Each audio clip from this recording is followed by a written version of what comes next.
I refuse to drive my pregnant wife to the hospital out of spite. She's dead. So is the baby. Posted by I'm the villain now. This will be downvoted to hell. I know. I deserve it. I'm not looking for forgiveness, just somewhere to unload the truth because I can't sleep. I can't eat. I can't function. And nobody in my life wants to hear a word from me. Not anymore. I wanted to be a dad. I always wanted to be a dad. That was the dream. My wife though? She made it clear from day one, no kids. Not now, maybe never. She had a career, freedom, friends, travel plans. She wasn't cut out for diapers and night feeds, she said. But I kept hoping she'd change her mind. So I pushed. I guilt-tripped. I picked fights, dropped hints. And when none of that worked, I tampered with her birth control. Yeah. I know what that is now. I didn't then, or at least I didn't care. I told myself, once she's pregnant, she'll fall in love with the idea. She'll thank me later. She didn't. The day she found out, she looked at me like I was a stranger. Like something inside her broke and never healed. But she didn't leave. She stayed. Carried the pregnancy. But everything changed. We fought. Constantly. I tried to talk about baby names, she'd shut down. I'd mention buying a crib, she'd walk out. I called her cold. She called me manipulative. It got ugly. The night before she went into labor, we had our worst fight yet. I accused her of being an ungrateful, bitter woman who was ruining what should have been the happiest time of our lives. She told me she hated me. That she regretted everything. Then the contractions started. She stood in the doorway and asked me calmly, "Can you please take me to the hospital?" And I said no. I told her to call a cab or drive herself. I said, "Since you hate me so much, why would you want me there?" She didn't say a word. She grabbed her bag, walked out and slammed the door. 15 minutes later, I got the call. There'd been an accident. She lost control of the car. Both she and the baby died on impact. I didn't even make it to the hospital in time to say goodbye. Her family hates me. Mine won't speak to me. My neighbors won't even look at me. Our friends cut me off one by one. I buried her with no one by my side. I wasn't even allowed to speak at the service. And I deserve it. I sit in this house, our house, surrounded by silence. The nursery she never wanted is still upstairs. I go in there sometimes just to remember how much damage I caused trying to force a dream on someone who told me no 1,000 times. I ruined her life. I ended it really. Because I couldn't take no for an answer. Tilda, I wanted a baby. My wife didn't. I got her pregnant anyway by tampering with her birth control. We fought constantly. When she went into labor, I refused to drive her to the hospital out of spite. She drove herself, got into a crash, and both she and the baby died. Now I'm hated, alone, and living with what I did. My wife died in childbirth because I couldn't make a decision. Now I'm raising the baby she never wanted. Posted by I did this to us. She told me not to let this happen. From the beginning, she made it clear, she didn't want to be a mother. Not now. Maybe not ever. She was focused on her writing, her work, her freedom. She liked sleeping in on Sundays. Loved wine nights with friends. She wasn't built for diapers and lullabies, and she said so. Many times. But me? I wanted a family. I wanted the noise, the mess, the daddy moments, the future. And I figured, like so many delusional men do, she'd change. She'd come around. Love would do its thing. So I pressured. I reasoned. I begged. I sulked. I fought. I made it miserable for her until she gave in. I said all the things I had no right to say. You're being selfish. What if you regret it later? Don't you want to give me this one thing? And when she finally said, yes, it wasn't with joy. It was resignation. And I mistook that for love. The pregnancy was hard. Not physically, medically, it was smooth. But emotionally? She was withdrawn. Quiet. She'd sit in the nursery we decorated and just stare at the walls. She looked like a woman walking into her own funeral. I ignored it. I told myself it was hormones. That once the baby arrived, she'd feel that mother's love everyone talks about. It would all click into place. Right? Then came the delivery. Complications. Sudden.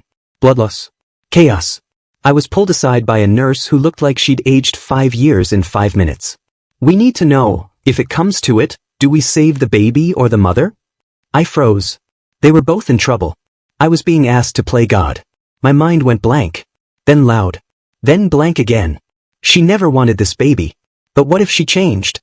She wouldn't forgive me if I picked the baby. Would she forgive me if I chose her and we lost our child? Would I forgive myself? So I hesitated. I waited too long. By the time I finally said, "Save her," they told me it was too late. She was gone.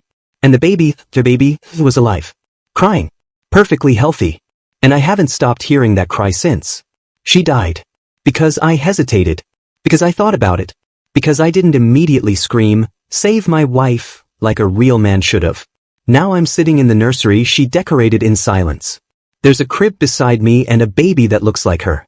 Same eyes. Same mouth. Everyone keeps saying, "Congratulations. Congratulations." They don't know she's gone because I stood there like a coward and weighed my options. Till Dieu, my wife never wanted kids. I pushed until she gave in. She died giving birth, and I was asked who to save. I hesitated. I thought too long. Now she's gone, the baby is alive, and I have to live with the knowledge that I chose neither, and still lost her.